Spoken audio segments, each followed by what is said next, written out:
Las 1001 noche anónimo. Entrega 42ª. Noche 137.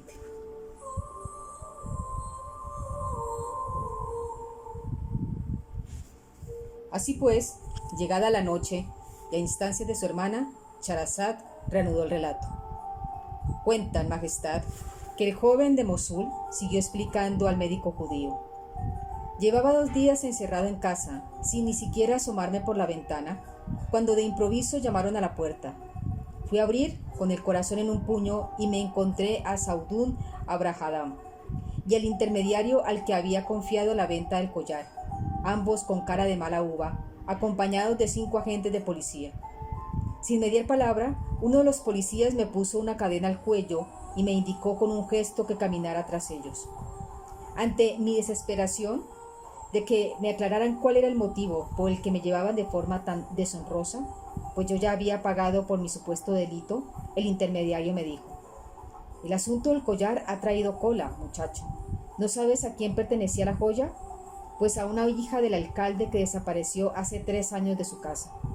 Ahora vamos a la alcaldía y allí tendrás que soltar la lengua y dar muchas explicaciones, granuja. Sentí como si la tierra se hundiera bajo mis pies. El colmo de mi desdicha, mientras los policías me arrastraban de mala manera por la calle, expuesto a la vergüenza pública, pensé que le confesaría al alcalde toda la verdad y que fuera lo que la quisiera. Llegados ante el alcalde, sin embargo, no encontramos al hombre airado y enfurecido que yo me esperaba, sino todo lo contrario. El alcalde, con expresión adusta, pero muy sereno, ordenó que me soltaran inmediatamente y dijo: ¿este es el joven al que acusáis de haber robado el collar? Pobre desgraciado, el valí le ha hecho cortar la mano injustamente. Sus palabras me envalentonaron y me atreví a hablar. Señor, me obligaron a confesar bajo tortura, articulé no sin dificultad, pero os juro que no había robado el collar. El desconcierto de Saudun y el intermediario era evidente, y más cuando el alcalde les comunicó: tendréis que pagar una fuerte indemnización por ser los causantes de que este joven perdiera la mano por un delito que no cometió. Los policías se llevaron a los 2 de la sala, y a solas con el alcalde, este me pidió que le contara mi versión de los hechos, con la verdad por delante. Y le conté toda la verdad y nada más que la verdad sobre el asunto de las 2 muchachas, el horrible crimen y mi huida a Damasco, y cómo, a mi regreso, había encontrado el collar en mi casa y había decidido venderlo por falta de dinero. El alcalde se quedó consternado al escuchar la historia y con lágrimas en los ojos pronunció un patético: de Alá venimos y a él volvemos, al fin de mi explicación. La luz del alba sorprendió a Charazad y ella dejó de hablar. ¡Qué historia tan extraordinaria e increíble!, exclamó su hermana Dinazar. Pues si la próxima noche aún sigo con vida y su majestad el rey me lo permite, os contaré el resto, que es mucho más sorprendente todavía, replicó Charazad.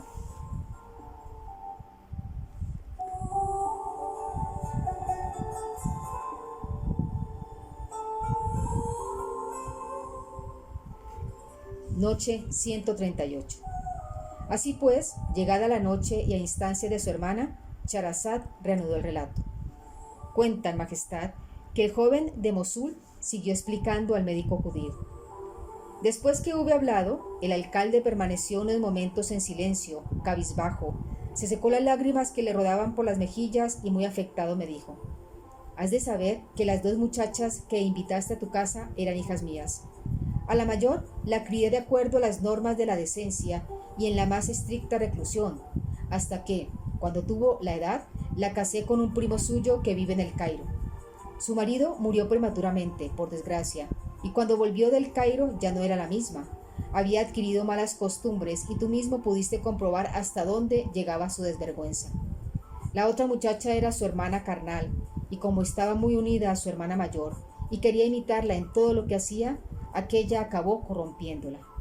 El día después de la desgracia, recuerdo que a la hora de comer eché en falta a mi segunda hija y la mayor me contó que la noche anterior había salido sola de casa y todavía no había aparecido. Imagínate mi preocupación al saber la noticia. Durante días las buscamos por toda la ciudad sin resultado y mientras, la mayor no dejaba de llorar y rechazaba la comida hasta que, en un momento de desesperación, se quitó la vida.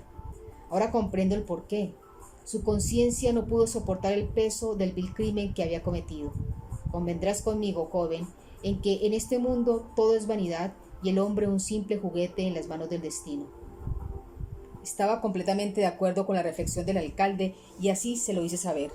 Su relato me había dejado anonadado, pero no terminó allí la cosa, puesto que el alcalde continuó diciendo: siento que te hayas visto acusado injustamente y ahora estés manco a causa de ello.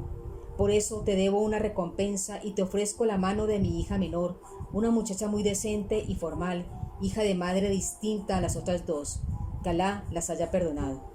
Me harás muy feliz si aceptas casarte con ella, pues sé que eres un buen muchacho a pesar de todo. Podrás quedarte a vivir en mi casa si así lo deseas, y además de la manutención te asignaré un sueldo. Ten por seguro que, más que como a un yerno, te trataré como a un hijo, el hijo varón que siempre anhelé y que Alá no me ha concedido. Acepté su oferta sin pensarlo dos veces, pues consideré que era la solución idónea para mi futuro, y aquel mismo día el alcalde mandó llamar al cadí y los testigos, y me uní a su hija en matrimonio. Desde entonces vivo en su casa, sin mayores preocupaciones, y a eso debo añadir que también llegué a cobrar la indemnización prometida por daños y perjuicios a cuenta de Saudún Abradahim y el ruin intermediario. Hace poco recibí desde Mosul la noticia de la muerte de mi padre y me han mandado por correo la parte correspondiente de mi herencia, así que, gracias a Alá, ahora mismo no tengo motivos de queja, excepto que por razones obvias, doctor, nunca podré ofreceros mi mano derecha y espero que me disculpéis por ello. Así concluyó su historia el joven Mosul, prosiguió el médico judío, con el que continué manteniendo muy buenas relaciones mientras vivía en Damasco. Posteriormente me trasladé a Bagdad, donde trabajé una temporada y luego viajé por Irak y Persia, hasta que, camino de Oriente, me instalé definitivamente en vuestro país, Majestad, y en esta ciudad he sido un médico respetado hasta que anoche me ocurrió el accidente con el jorobado. Pero, ¿no es asombrosa la historia del joven Mosul? La luz del alba sorprendió a Charazad y ella dejó de hablar. ¡Qué historia tan extraordinaria e increíble!, exclamó su hermana Dinazar. Pues si la próxima noche aún sigo con vida y su majestad el rey me lo permite, os contaré el resto, que es mucho más sorprendente todavía, replicó Charazad.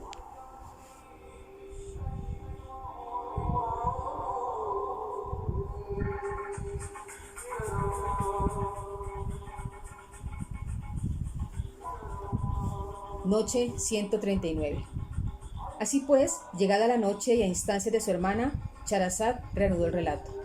Cuentan, majestad, que el rey de la China frunció el entrecejo y dijo: «Bah, no es nada del otro mundo. Me parece que lo tenéis muy mal vosotros cuatro para libraros de la horca. El único que no ha hablado eres tú», añadió dirigiéndose al sastre. «O sea que, como no nos cuentes una historia mejor que la que hasta ahora hemos oído, acabaréis todos colgados». El sastre era un hombre de recursos y, a pesar de lo dedicado del compromiso, asumió el riesgo y se puso a narrar. Historia del joven cojo de Bagdad y el barbero. Antes de ayer, majestad, asistí a una cena, a la que había sido invitado por uno de mis amigos, y tuve ocasión de escuchar la historia más insólita que jamás he oído. En la reunión éramos unos 20, y cuando ya nos habíamos sentado alrededor de la mesa para disfrutar del banquete, llamaron a la puerta y se presentó un último invitado, que se disculpó ante el amo de la casa por haber llegado tarde. Era un joven apuesto y elegante, al que yo no tenía el gusto de conocer, y, si no hubiera sido por la ostensible cojera que afectaba sus andares, le hubiera calificado como el perfecto galán, un típico rompecorazones, guapo y distinguido. Correspondimos, pues, a su amable saludo, y cuando se disponía a sentarse, fijó la mirada en uno de los comensales, un barbero con el que yo, personalmente, no había tenido trato. Torció el gesto y, visiblemente alterado, le comunicó al anfitrión que se marchaba. Extrañado de su actitud, el anfitrión le agarró por el brazo y le exhortó a que nos aclarara los motivos de su repentina espantada, a lo que el joven, señalando al barbero, respondió: «No lo tomes a mal, por favor, pero me niego a permanecer en el mismo lugar que este pernicioso y nefasto individuo. Maldita sea su estampa, raparador de mal agüero». Sus palabras nos dejaron mudos de asombro, y todos, a una, excepto el aludido, claro está, volvimos la mirada hacia el sujeto al que el joven lisiado había atacado tan duramente. La luz del alba sorprendió a Charazad y ella dejó de hablar. «¡Qué historia tan extraordinaria e increíble!», exclamó su hermana Dinazar. Pues si la próxima noche aún sigo con vida y su majestad el rey me lo permite, os contaré el resto, que es mucho más sorprendente todavía, replicó Charazad.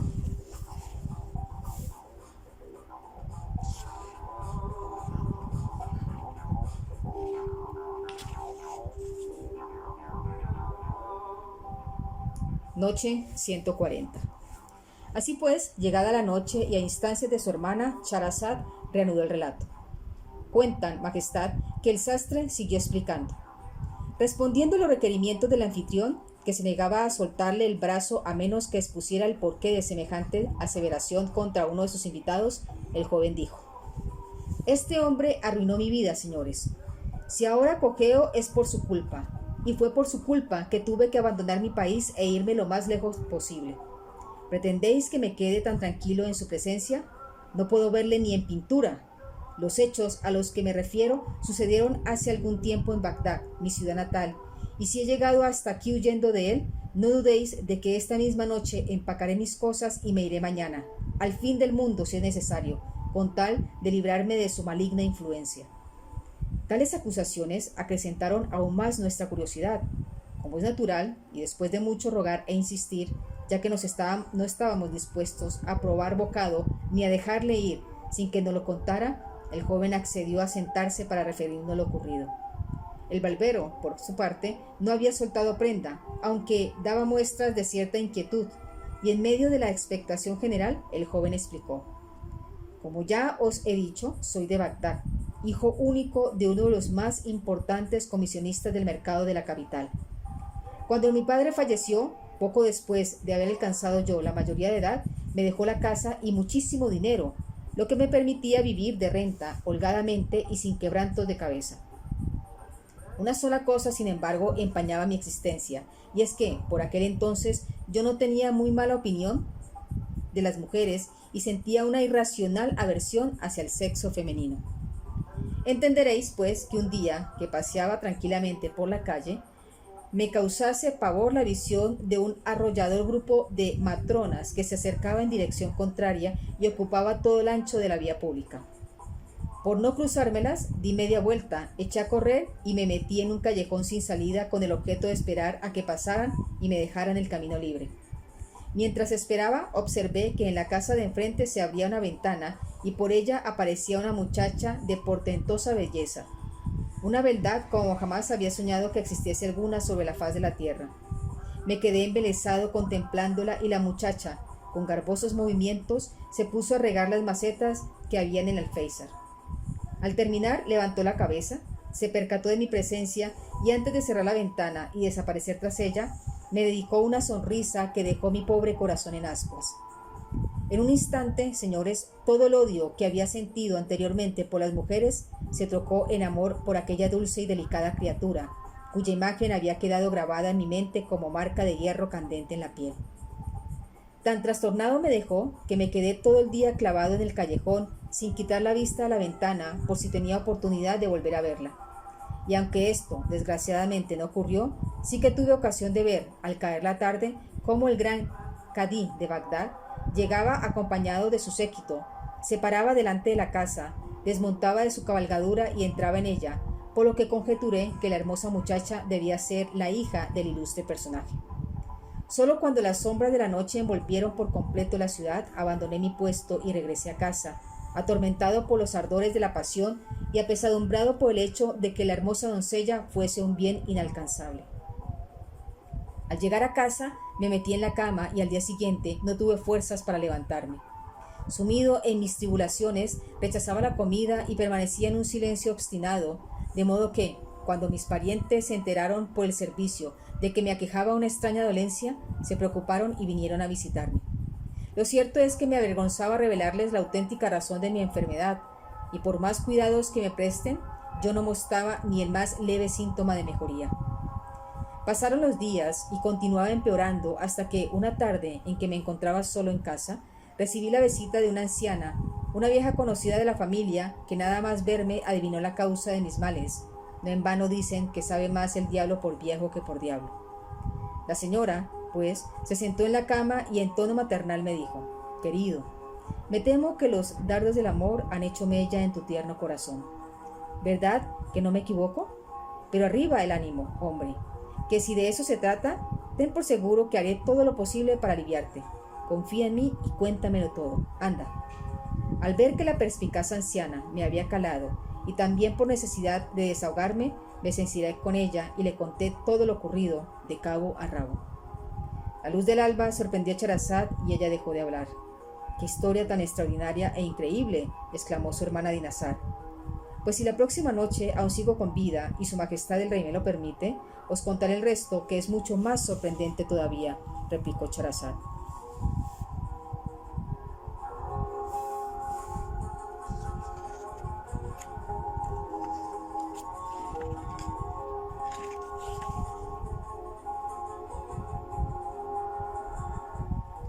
Noche 141.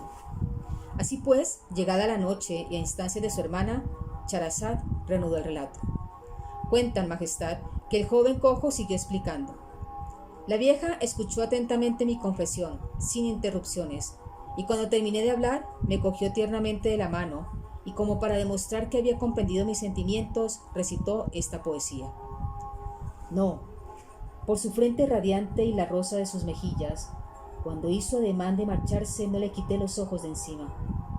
Tras ella me fui, trastornado por la belleza que había visto, dando tumbos, confuso y alterado, tropezando allí donde pisaba.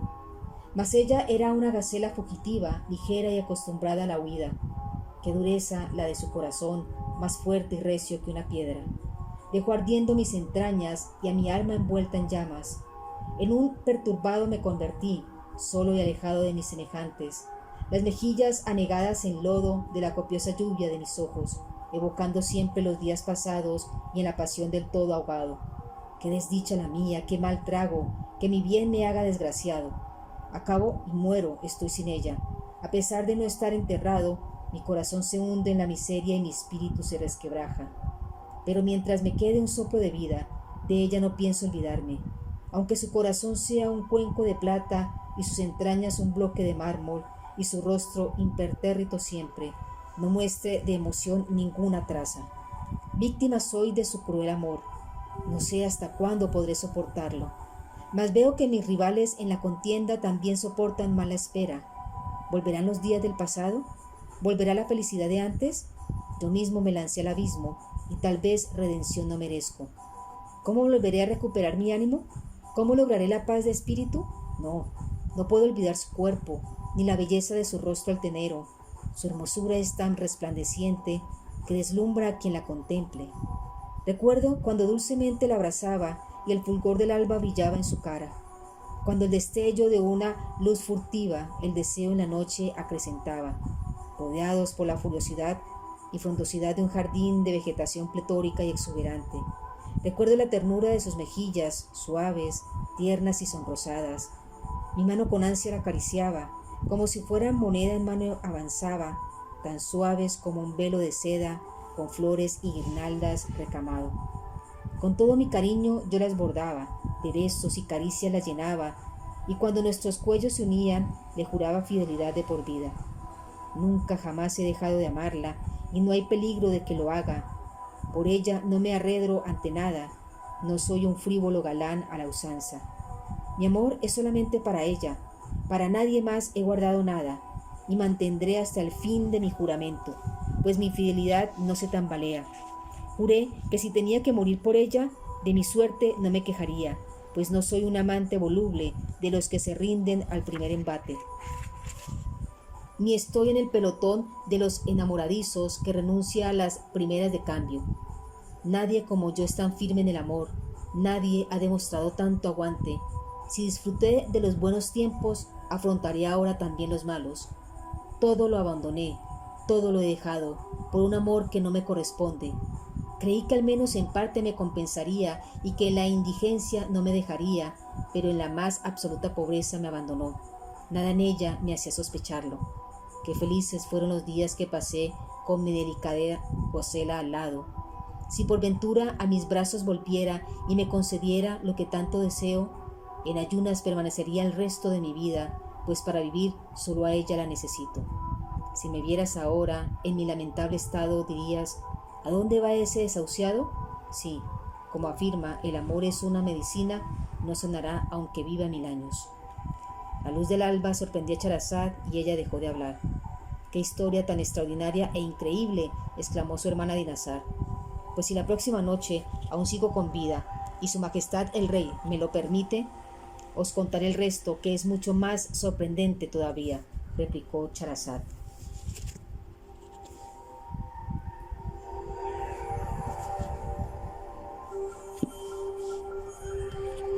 Y se acerca la noche 142.